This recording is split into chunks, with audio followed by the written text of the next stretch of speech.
Hello and welcome to Jung at Harp. Today we're going to talk about, this is episode 194, and we'll talk about imperfect versus incomplete. If you have one, do you lose the other? I'm Deborah Henson-Conant, also known as Deborah Henson-Conant. I'm a composer, I'm a performer, and I have an online school. I'm here with Kathleen Wiley, who is a Jungian Psychoanalyst and an author, and also has an online community. And we both play the harp, and so we call this Jung at Harp. Each week we get together to discuss a question that we have. We don't come with answers, we come with questions, and using the skill and the art and the joy and the pleasure of conversation, we explore that question, and we explore it with you, because this site is set up so that depending on where you're watching from, you can actually enter the conversation, and we love it when you do. So today I got dressed and I looked at my hair and I was like, oh, this is so, I love how this is sticking out everywhere. It's so cute. It's so adorable. And then I thought, oh, wait a minute, that's not professional. That's not really, it's not. Anyway, that's how the conversation began. We started talking about that. And then we went from there to talking about this new project that I've just completed, which is a fake book. It's a fake book, which is a book of music that's really just the outlines of a bunch of music. And it makes it easy for musicians to improvise if they know how to use the system. And so along with that, we also created a system where people can have play-along sessions, and then another system where people can get step-by-step training. So it all centers on this book, which is 50 plus tunes. And we decided to start with holiday tunes because it's such a anxiety provoking thing for harpists this time of year. And that you have this beautiful instrument and people are asking you to play, and not just to play, but they want you to play their favorite song. And in order to make sure that you have everyone's favorite song, you'd have to get like 24 different arrangements, and you'd have to learn them. You'd have to get them all at your level, make sure that you like them.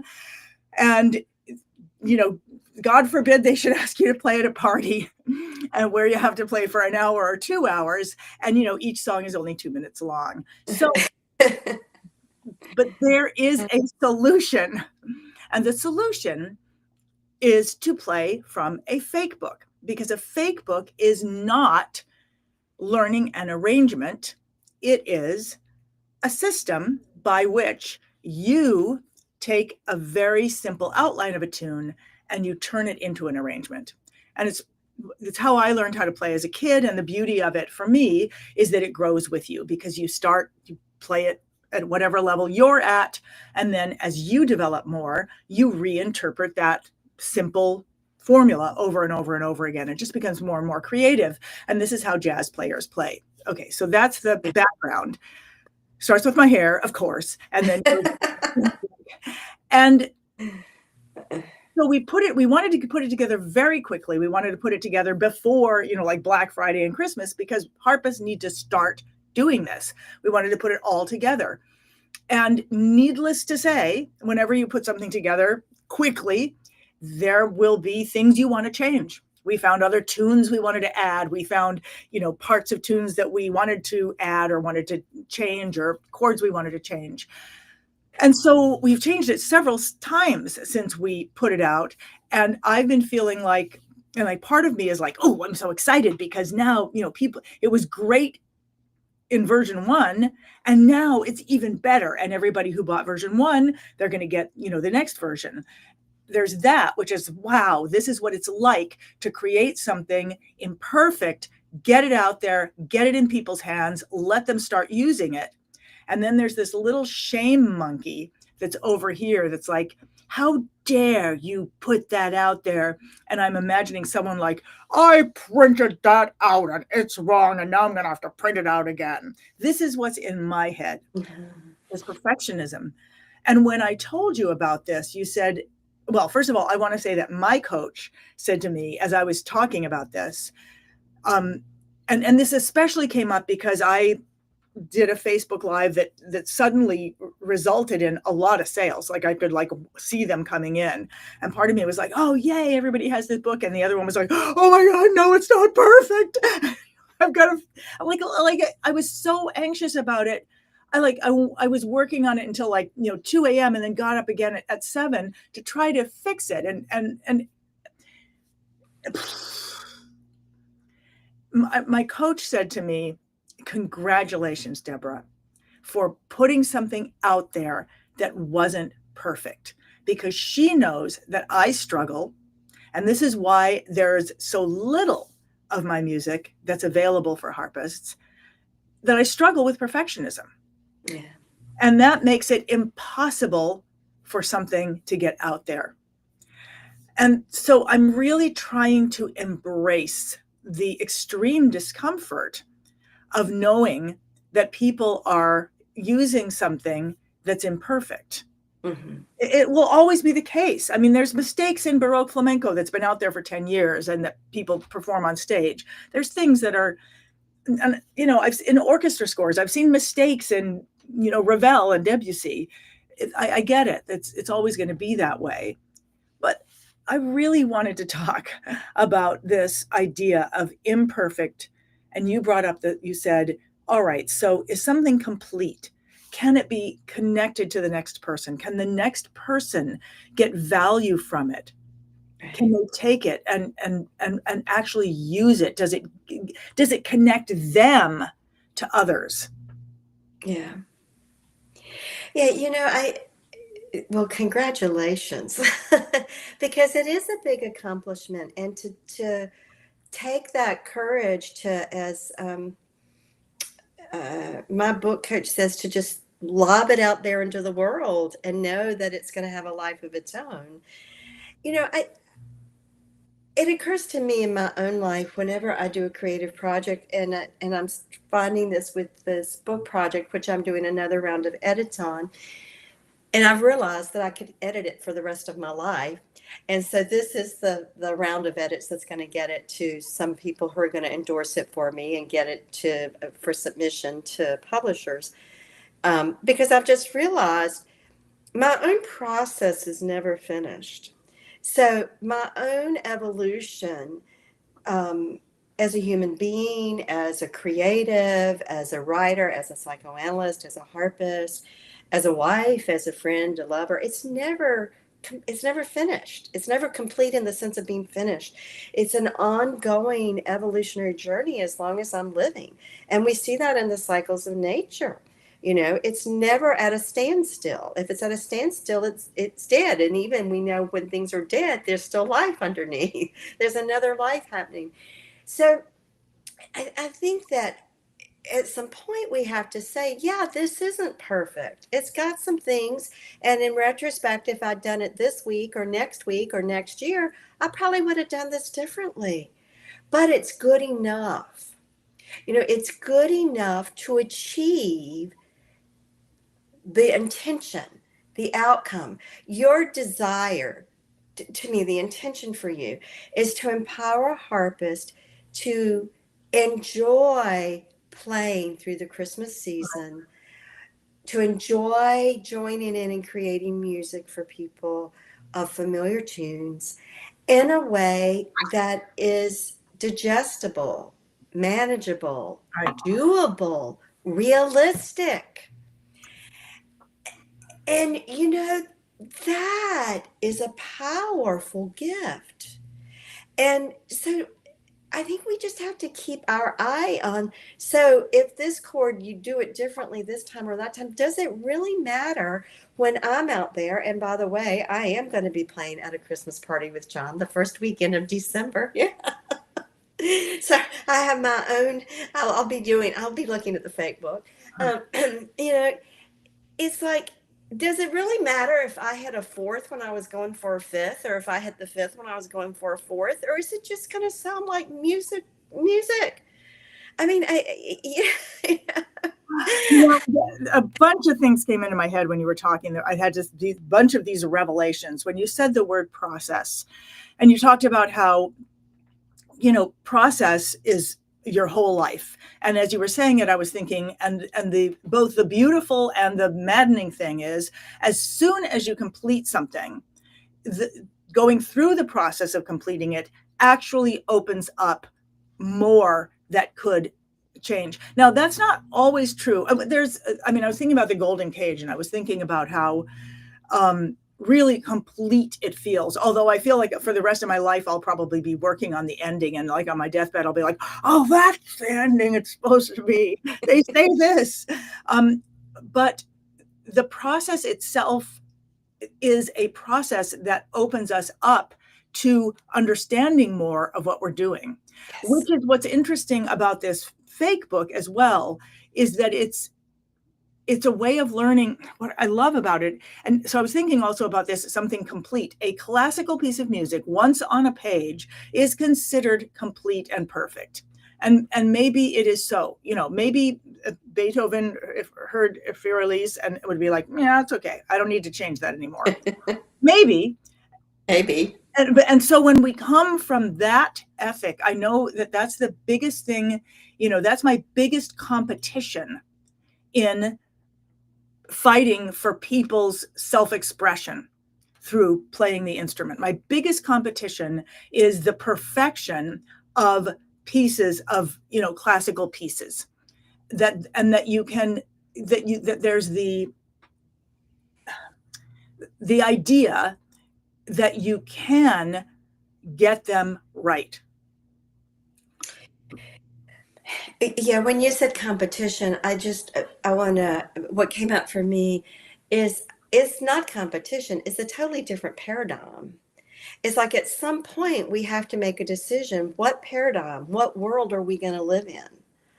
Are we going to live in this world that says you have to do it just like somebody else says do it, i.e. the piece of music? Or are you going to live in the world where it's like, what am I hearing? What's coming through me right now? What's the aliveness of this piece of music for me? They're different worlds. Well, I think that's one of the interesting things about this particular process, the process of the fake book, because the process of the fake book is that you can't necessarily play what you want to play. Like a lot of people say to me or think that improvisation, this may be true for others, but that improvisation is being able to hear what's in your head and then play it. Mm-hmm. And for me, that is just not true at all. It's for me a process that has to do with the physical act of playing. So if I'm playing, it depends on what I'm playing. And I just want to say, composing to me is a completely different art form than improvising. I might use improvising to begin composing, but composing is just completely different. I don't think about harmony. I don't think about patterns. I don't think about that when I'm composing. When I'm composing, I'm thinking about what is the most effective self-expression, but it's almost always within a character, and a character is saying something, or because that's sort of my most personal form of writing is music theater. So the story is first, and what the characters have to say is first, and the music is in service to it. But when I'm improvising, or in the improv that I teach, if I were teaching, I teach by patterns so that you don't have to think. And so if I'm playing, I'm just going to play a pattern. I don't know. I'm just going to play this.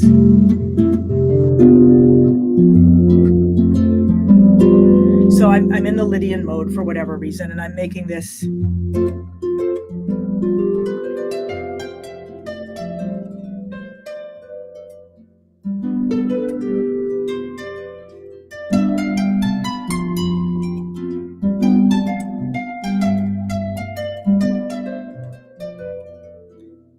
This isn't going anywhere. I'm just playing a vamp over and over again. But I'm not thinking at all about what my right. Are you hearing me? Or Yeah, I am. Okay. I'm not thinking at all about what my right hand is doing from a compositional standpoint. It's more like a bird that's taken over my hand and it's just flying.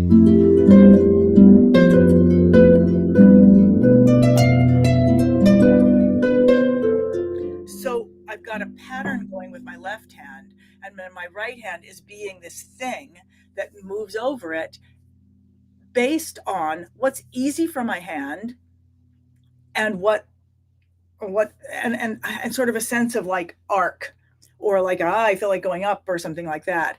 But I don't know the notes that I'm playing with my right hand. I know the pattern with my left hand. Don't know, don't think about, don't care what the notes are with my right hand and whether or not they fit with the chord of my left hand. And it's because I've set up the pattern so that I don't have to worry about that. Mm-hmm. I think this is me over and over again, and this is another reason for the fake book, is that I want to do the front loading. I want the book to be super simple so that people don't have to worry about extraneous chords, blah, blah, blah, blah, blah. I want my patterns that I'm improvising on to be super simple so I stop thinking about what I'm doing and I can be present to the activity and responding to the instrument and whatever. You're nodding, and what are you thinking? Well, I mean, again, part of what I'm hearing is that you've given your thinking something to do by giving it a pattern. Instead of your thinking having to figure it out, you give the thinking like, what is it? What is it? This is the pattern. So you've answered that kind of question. And I think about how often you talk about structure, and this might not be exactly how you would say it, but how structure gives you, I'm going to say at this moment, it gives you the safe fenced in area to be able to explore. And when you're in the safe fenced in area and you're able to explore, then you're able to take risk, which means you don't have to stop and figure out where you're going. You let your hands go. And if you have the pattern that sets up the limit, the safe space, then you're able to relax into it. Yeah, it's really interesting. As you were speaking, I was thinking I was in the grocery store the other day, and it was sort of late at night, and there was some really great music on, and I was dancing, and I was at the checkout, and I was just kind of dancing, and noticed this other guy was dancing over at the other checkout thing, and we just sort of saw each other and, smiled. And I realized that, I didn't have to make that music. It was coming through the loudspeakers. I was standing at the checkout counter. I had this space. I had this time to enjoy. I was moving. And I just realized that is the experience that I'm setting up here. Mm-hmm. I'm setting up something where the music is already there. In this case, the music is already there. Now it's there. Now I can just kind of dance into it, mm-hmm. and onto it. And the same thing with the fake book. It lays out the basic, most fundamental structure of each tune. So it's there. Mm-hmm. It's kind of like living with a a mise en place. When you're cooking, everything is already there. You go to the fake book, you open it up, and the meal is there. Mm-hmm. It tells you what to do, and every dish is already prepared. The chords are there. You just do it. But the thing that's also interesting to me, and when you said the word process, the thing that's especially interesting to me with teaching people how to use a fake book is that learning one tune immediately helps you learn another tune. Mm-hmm. And in part because we put every song in the same tuning. They're mm-hmm. all in C tuning. So they're either in C major or A minor. So you really, really, really start to see the patterns. Mm-hmm. I mean, it is a book for playing, but I wanted it to make it as a book for learning. I wanted it to give people this grounding in this process of playing, because it has such a, for me, it's like from there, you can go anywhere. You can go to composing, you can go to improvising, you can go to playing with other people, you can go to writing musical theater, you can go to making video greeting cards. It's like this, you've learned more than the alphabet. Anyway,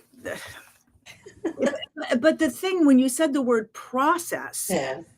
It's when you learn a process or a system, you can apply it to many things, versus in music, when you learn a single piece of music, it will physically your technique will develop, but your understanding of music does not necessarily develop by learning a specific piece of music and then another piece. And this, one of the people in the academy, the student liaison, who's now a teacher in the academy, she came from the classical world. Mm-hmm. It never occurred to her to even think about how a piece is structured, or what the harmonies are, or what their relationship to it is, or what that might tell her about other pieces. And to me, and she has all this wonderful, I mean, it's really fun to watch her play, because she could just write, like, really do all this technical stuff. And I love being able to teach her and others how to, like, understand, so that it applies to everything. Mm-hmm. Start understanding relationships and patterns, and get them under your hands. And it's like having an internal GPS. I know where I'm going. Oh, if there's a traffic jam there, no problem, I can go around it this way. It's like having that, but for music. Mm-hmm. Mm-hmm. So, okay. So, all right. I know I'm waxing poetic. Poetic. I'll pull up Victoria. Thank you. Victoria says, I found it hard to judge what is good enough without external feedback. If you leave something up to me and there's no deadline, I could spend forever on it. It helps to have a circle of trusted people to give me feedback, so I know what something is. To be continued. Oh, wait. Oh, okay. It's good enough to call it done. Oh, right. Well, therein is so interesting, because we were talking about incomplete. And in Hip Harp Academy, we have this at the end of the quarter. We have two different times when people are sharing specific projects. One is now, which is the half-baked project, where you just get it out there, whatever it is, doesn't matter. And then the final beginning. And the final beginning is all about imperfect completion. Mm-hmm. And I hear what you're saying, to have to be able to do it within a trusted group is so important. And also so that's really important for the final one. For the middle one, the half-baked, what I find especially interesting is knowing, what was someone's intention? What were you trying to do? Mm-hmm. And looking at whatever they did from that standpoint, and then saying, oh, great, okay, so here's where you did this, and here's where you did this, and here's where you did this. Because many times people can't see that for themselves. We can't see, well, I don't know, maybe Victoria can, maybe you can, Kathleen. I cannot see, without a lot of help, what is good enough, and what is complete. Although I know Gustavo and I have made, we've been doing this enough times with the legacy team that we're like, okay, it looks like a book. It looks like a book, and you can give it to somebody. It has stuff. So I guess it's a book. Does it do its job? I think I accidentally had some caffeine this morning. That's okay. That's okay. Caffeine's a good thing some days. I mean, that whole idea of what's good enough, and external feedback versus internal feedback, I do think that there is this interplay.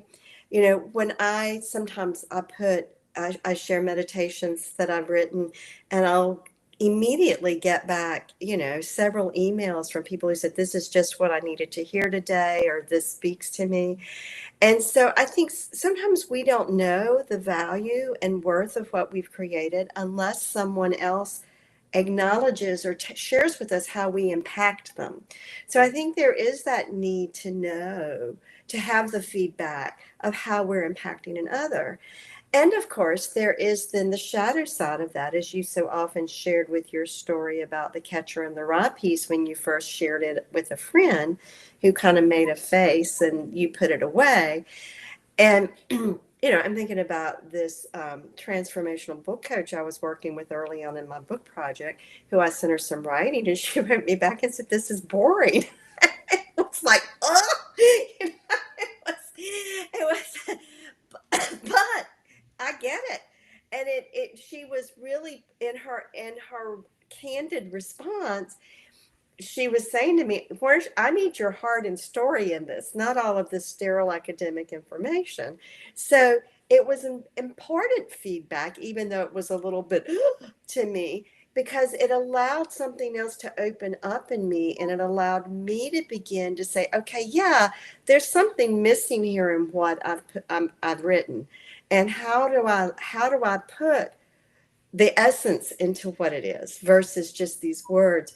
So it's always opening to external feedback has those two prongs, right? One is we can hear how much value and worth what we've created has to someone, and then sometimes we get feedback that's a little bit jarring and penetrates our sense that this is good enough to say, wait a minute, I know there's more here that you can share with us. I want the more. And it's an invitation to step more into our wholeness. So who we share with is important. And I think the other thing we have to get, and I'm thinking about a colleague of mine when I first went into private practice over 30 years ago. He said to me, a third of the people you work with are going to go out, they're going to think you're wonderful and you helped them a lot, and they're going to go out and tell other people that. Another third of the people that you work with, they're going to be neutral about it. And another third of the people you work with aren't going to think you've helped. And they never refer anybody to you. And he said, that's just the way it is. And it's it was kind of a reality check of, I'm not all things to all people. I don't have the capacity to be present to everyone in just the way that they need. And that third and that other third is enough, and so I think we have to be able also to get to a place about external feedback that we hold it lightly. It's really interesting because I'm thinking about how so many things came up for me in what you were saying. I'll try to get through them. And one that came up was the idea that I love this thing about like that a third of your clients, they're gonna, and I don't know how you would be like, you've spent all that money, when am I gonna, but that's my thing.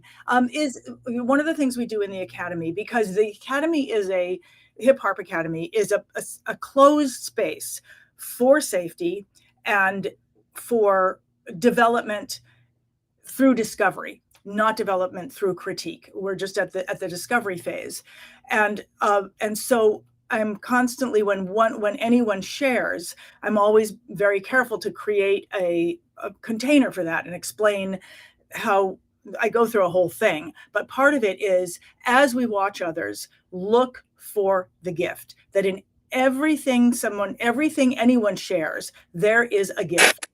You look for that gift. So in anything anyone shares, there's a gift. You look for that gift and you share it back with them, because they don't know. There's a gift for each person, but they don't know what that gift is. You look for it and you share it back with them. Yeah. So there's and then that becomes, and then you start to be able to actually see the gift in your own work. And I was thinking, as we were first talking about those three different categories of people, I was thinking, right, when I'm walking out, during the fall and all these leaves are falling, but one leaf catches the light and it's right in front of my eyes, and this one becomes magical to me. Yes. Yeah. But the others, they don't. So that was one thing I thought. And then and then as you were speaking and you were talking about what the woman said about your book, I was thinking about how people get very focused on the complexity of their playing. And especially like when I'm teaching people how to play in the fake book, I'm teaching them how to play something in a super, super, super simple way, like the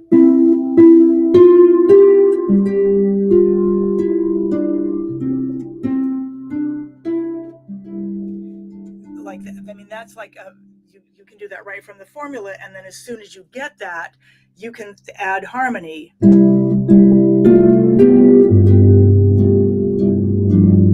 But and that is purely just a process. It's literally, there's that melody, put a sixth underneath it, do like this, do this with this other thing. It's a process. There's nothing musical about it. Mm-hmm. But anyone can add musicality. And this is what I heard in what you were saying about what that woman said, is when she said it was boring, and then she went on to say something like there's more of you. There's so much more of you. And I'm realizing that even in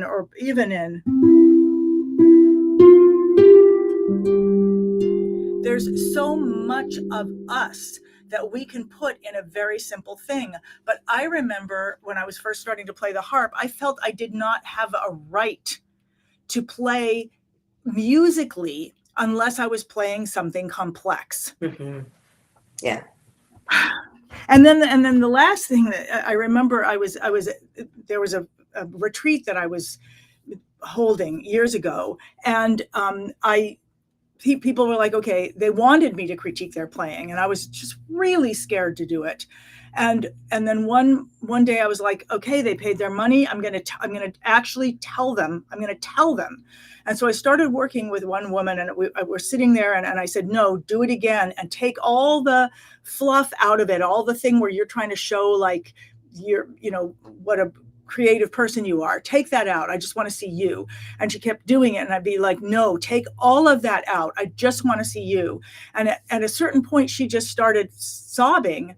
And it wasn't because I was beating her up or anything, or maybe, but I remember seeing her tears flow down the harp, the harp soundboard. I remember seeing her tears flow down. And when I finally felt like I had gotten her, I was like, okay, we're done. And I turned to everyone else, and like everyone else was sitting, we were in a theater, and they were sitting in the chairs, and they all looked like, Mah. And then I was like, okay, who's next? And I was thinking they were going to be like, get me out of here. And someone came up to the harp, and she sat down, and I was like, okay, what would you like? And she said, I want you to do to me what you did to her. Mm. And I was like, okay. And yes, I get it. Because we all, I mean, maybe not. I think we're longing to be able to express ourselves and to connect with ourselves at that level, but we don't know how. Right. Yeah. I mean, psychologically, it's because we get caught up in trying to be a certain role, a persona in the outer world that we think we should be. So I see we've got lots of. Yes, we do. Okay. Thank you. All right. So let's pull Victoria's second. I also wonder if you have a process that is proven to work, are we more likely to deliver complete work by virtue of following that? Well, that's what Gustavo and I are working on doing. Like, as we're having trouble with this project, we're like, okay, how do we do this process? How do we fix this process? The biggest thing that was helpful to me with the fake book was, these are holiday tunes. Harpists have to be playing holiday tunes. I want to change their lives. I want to make their lives easier. So that was one of the big things in getting it out. And I think that helps, but we'll find out with the next book. What if we're doing something that we don't have a process for yet? Oh, I pity you, and I pity myself. When I don't have a process, forget it. Forget it. I'm in a class now that has a process for talking about my own work. And I can't tell you what a relief it is to be able to have a process for it. I could cry. Mm-hmm. Without a process, it reminds me of, like, I was a kid. There was things I didn't know how to do that my mother and my brother could just do. Clean things. So if I was sent to my room to clean my room, well, shoot me. I don't know how. I don't know where anything goes. I don't know what goes with what. Give me something. When I have the process, without a process, I don't know. Mm-hmm. I mean, I do know now. I would go to AI and say, I don't have a process for this. Give me a process. And then he'd give me a process, and I'd say, that's crap. No, I'm not going to do that. I'm going to, and I just want to finish what Victoria said. Are we more likely to deliver complete work by virtue of following that established process? Yes, but I think we also always have to step out of the process and say, okay, I did the process. Now let's just look at this. Does this make sense? So that's part of it. What if we're doing something that we don't have a process for yet? How do we learn to iterate and improve? Well, I got to tell you, when I was writing, first learning how to write for orchestra, and I hadn't even seen orchestra scores before, and I made a book for myself as if I were writing a book for somebody else. I just wrote down everything I knew. And then the other thing I did that was very helpful is I had something called questions for experts. And I would put the questions in a certain part of the book, knowing that anytime I would find an expert, like if I was going to talk to an expert bassoonist, or if I had a chance to talk to an expert, percussionist, I would go to that list and I would know that I would have what there was for them to ask. But I would definitely get into conversations and ask about it exactly like you're doing now. I mean, not like I have answers, but let's see what the other answers are here. To buy, I'm in software, and I always joke with people that a piece of software is never finished. Exactly. You stop when it meets enough of the client's requirements, one being time, which is that two-way communication. Yeah. Wait a minute.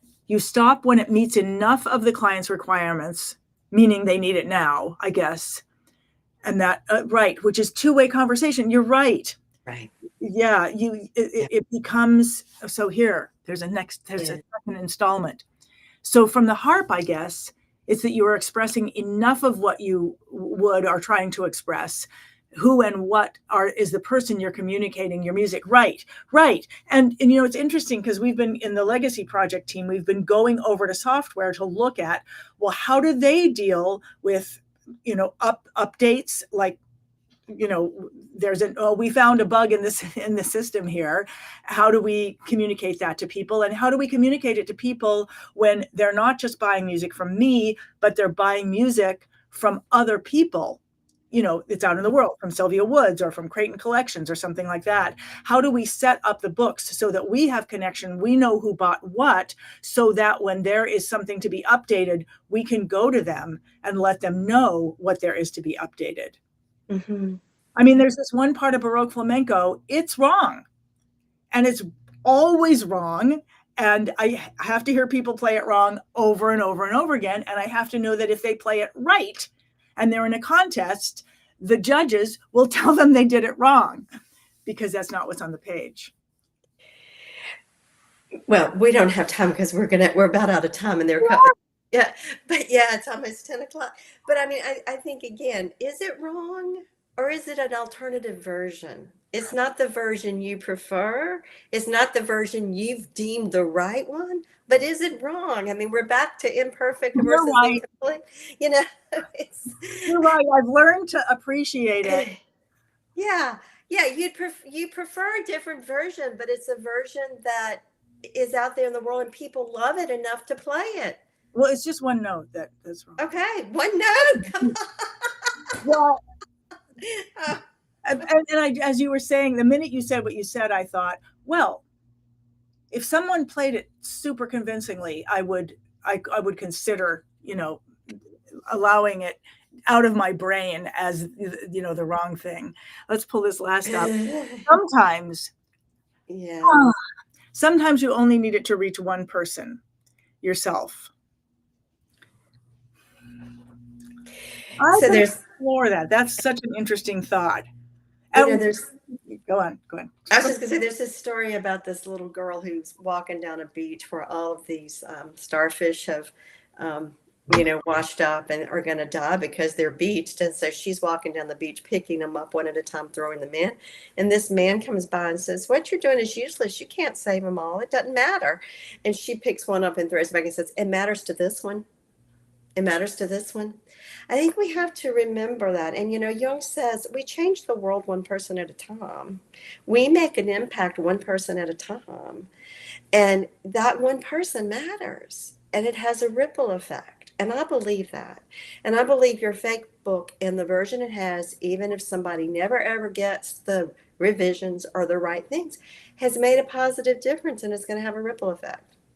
And you're right. I mean, it's total obsession on my part. Yeah. It's great. I mean, it's it's great exactly as it is. And there's more that I want to do. What you said when you said about the starfish, I grew up living the shadow of my mother's not being discovered. She was an incredible performer, and she died very young, never was discovered. And I was once again going over this in my mind and the pain of it. My mother was never discovered. This artistry, never got seen outside of, my home, or the few people who saw her were so moved by her. And then suddenly I was like, wait a minute, I discovered her. Mm-hmm. It changed my life. Is that not enough? The people, and I know, in fact, that the people whose lives, I know that my friend Fred, she came to sing at the church that we were in North Carolina at this Baptist church, and my mother came to sing there. And he said to me years later, he said, your mom blew the roof off that church. He said, and when I saw that, it made me think, wait a second, if this kind of beauty and power can be in my life, can come to me and be in my space, what does that say about what's possible for me? So, conclusion. Sometimes you only need to reach one person yourself. Yeah. Yes. And I would also encourage everyone to let that be heard. I'm just thinking of the moments when I've heard someone singing to a child while they're on the bike path instead of talking on their phone. The time when somebody starts whistling, the time when I hear someone singing just to sing, just for fun, not to be heard, but just to sing. And what a huge difference that has made in my life. And as we go into this holiday season where there's so many different meanings of it, I would just, beg people to play what you can, Mm-hmm. with as much joy as you can. Yeah. And that does make a difference. Yes. And to tell myself the same thing. Yes. Yeah. Kathleen, thank you so much for coming. I know you're still getting over a cold, and Yeah. and thank you to @tobuy and to Victoria and to everyone else who comes up to us afterwards and tells us, what you've heard and what a difference it's made. And Kathleen, thank you for these conversations where we get to look at the questions and explore them together. I look forward to seeing you next week. Will we be here next week? Will you be here? I will confirm that later. Okay. All right. Thank you so